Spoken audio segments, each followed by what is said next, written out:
Last topic of the unit called the Doppler effect. We just watched a little video of Big Bang Theory, and we heard Sheldon describe the Doppler effect. He said it was the apparent change in frequency of a sound due to the relative motion of the source and the observer. That's kind of a mouthful, but it's a really good definition. In fact, it's such a good definition of the Doppler effect that we're going to use it.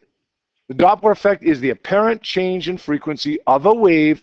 Usually that wave is sound, but not necessarily. It doesn't have to be. It can be light waves. You ever hear of redshift? A redshift when you're talking about astronomy? Okay.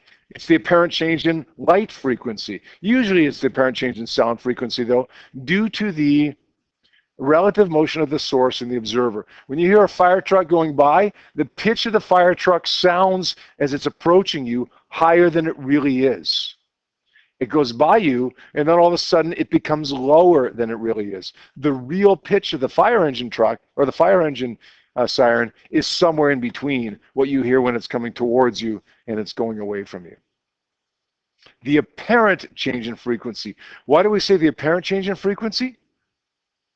Not the real change in frequency, because once a wave has been made, the frequency never changes. It just seems to change. As it's going towards you, we perceive it differently than when it's going away from us. It's the apparent change in frequency of a wave due to the relative motion of the source and the observer. Now, this is kind of an ugly equation. Good thing we saved it to last. Because FD is equal to VW over VW plus or minus VS times FS. We have to identify what some of these things mean. FD is going to stand for the Doppler frequency, or the apparent frequency.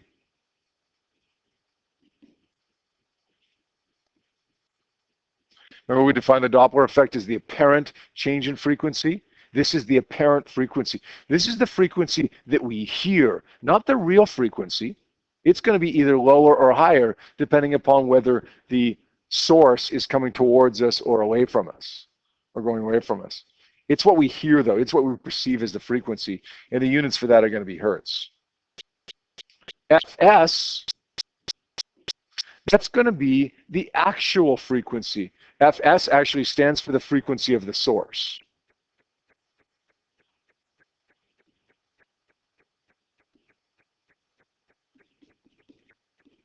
So if the fire truck is coming towards us and its siren is on, and the frequency of that sound of the siren is 800 hertz, and the siren is coming towards us, we may perceive the 800 hertz frequency as 900 hertz.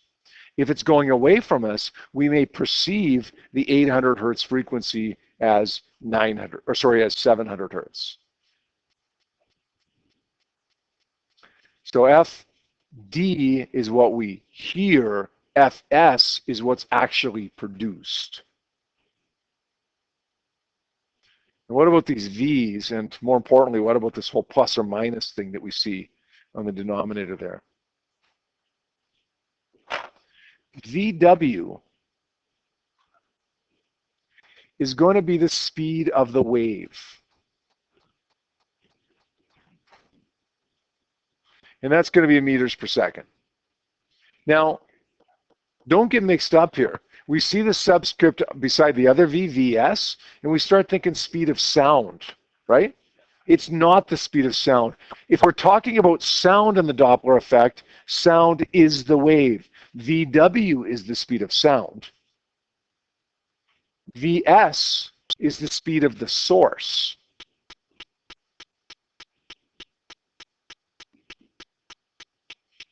So if the fire truck is coming towards us, VW is how fast the sound is coming from the siren. Vs is the speed of the fire truck, how fast the fire truck is moving. And that's going to be measured in meters per second as well. Don't get that mixed up. It's really easy to mix those two up. We see Vs and right away we think the speed of sound. But remember, the wave in the Doppler effect doesn't have to be sound. It usually is, but it doesn't have to be. So because it doesn't have to be sound, we're not going to put Vs as speed of sound in the equation. We're going to call it VW, the speed of the wave, because it's good for any wave. Now, one final thing, and this is kind of the ugliest part of it. This is the part, honestly, that I always forget. This whole plus or minus thing.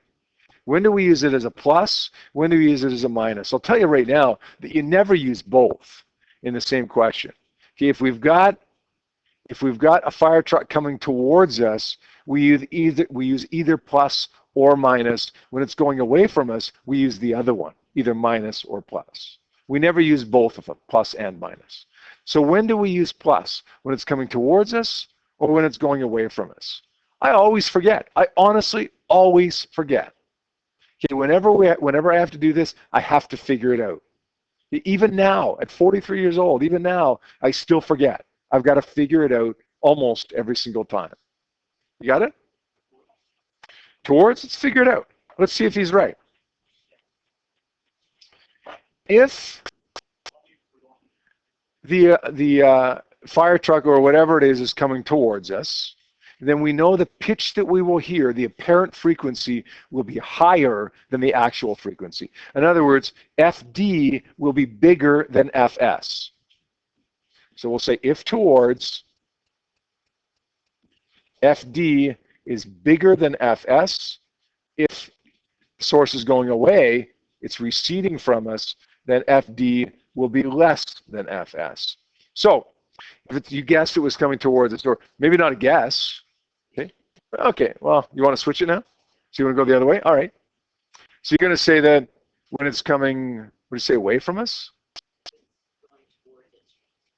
Okay, if it's coming towards us, we're going to use minus. That's what he's saying here. If it's coming towards us, we want this number to be bigger.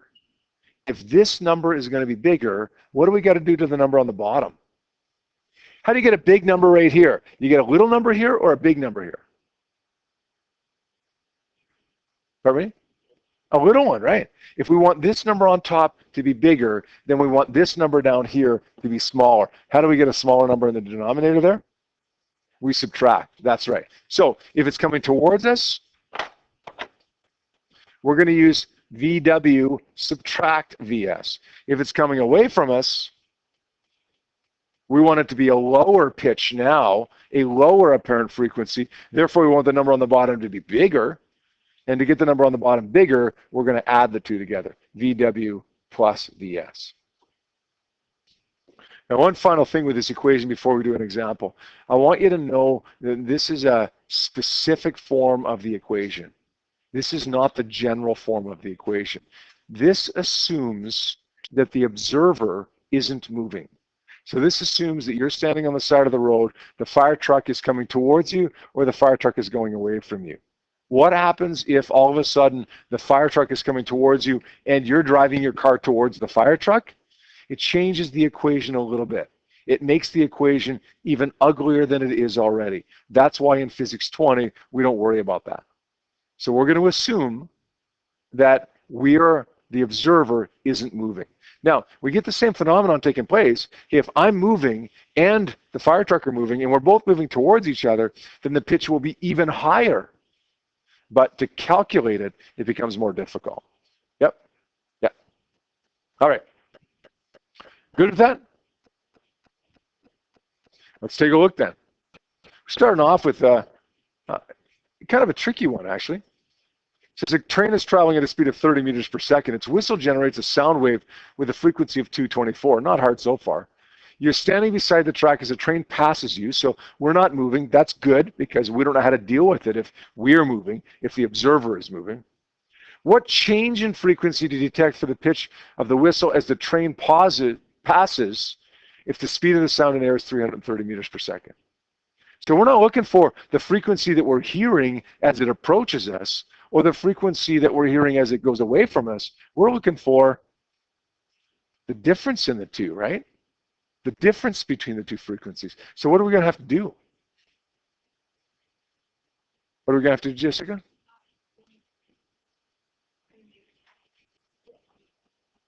I know what you mean. Yeah, I'm having a little trouble saying that. Sometimes I have that trouble too. Yeah, we got to do both of them, right? We got to do it coming towards us. We got to do it coming away from us, and then we're going to have to subtract the two to get the difference, right? It's not really harder. It's just twice as much work. That's all. Okay, let's write down some givens. The speed of the train is 30 meters per second. What's that going to be, VW or VS? VS, the speed of the source. Whistle generates a sound wave with a frequency of 224 hertz. Is that going to be FD or FS? That's going to be FS, the frequency of the source, the actual frequency, not the frequency we perceive. It's going to change, right? Passes by, something's 330 meters per second. What's that going to be? VW, right. When's the last time you ever saw VW go 330 meters per second? I don't know. VWs can't go speed of sound, can they? We're looking for the Doppler frequency when it's coming towards us. We're looking for the Doppler frequency as it's going away from us. And then we got to subtract the two. We got to get delta F.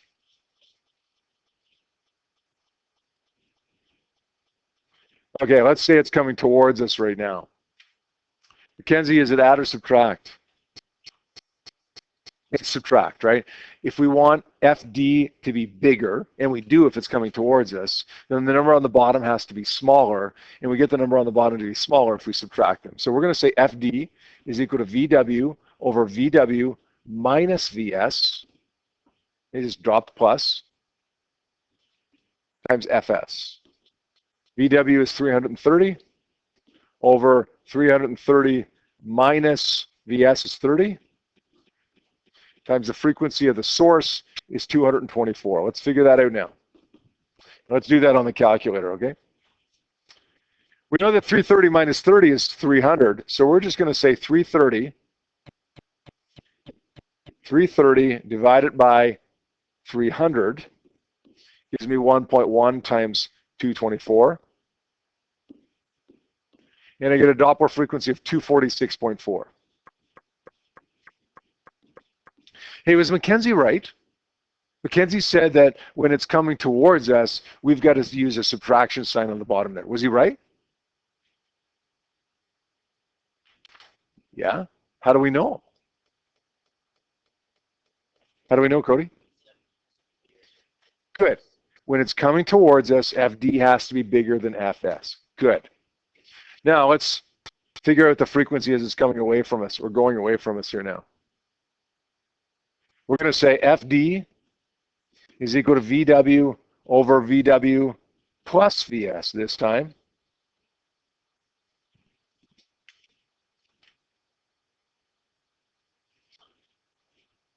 VW is 330. VW is 330 plus 30. 330 plus 30 this time instead of subtract.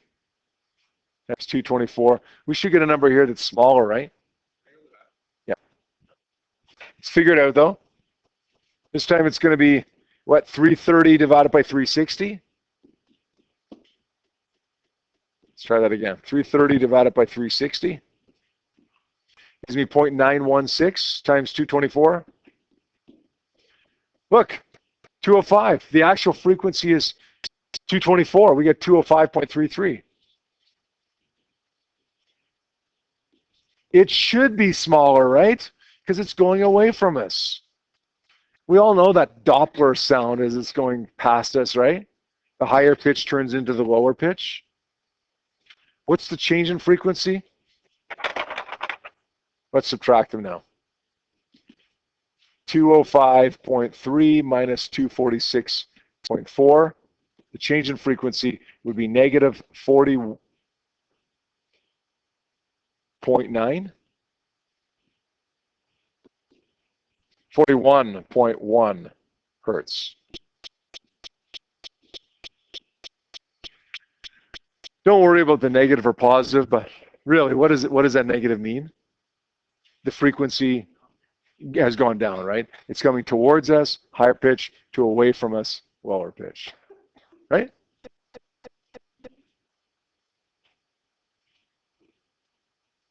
Is that a crazy hard last topic for us in Physics 20? No, you know what? It's not crazy hard, but it can be tricky. It can be tricky. Okay, where can we make mistakes? Well, when you have two F's in the same equation, one's FD and one's FS, easy to make a mistake. When you have two V's in the same equation, even easier to make a mistake, because I'm telling you, man, lots of people always mix up VW and VS. They think VS is the speed of sound. If you can keep those straight, it's not that hard. It really isn't.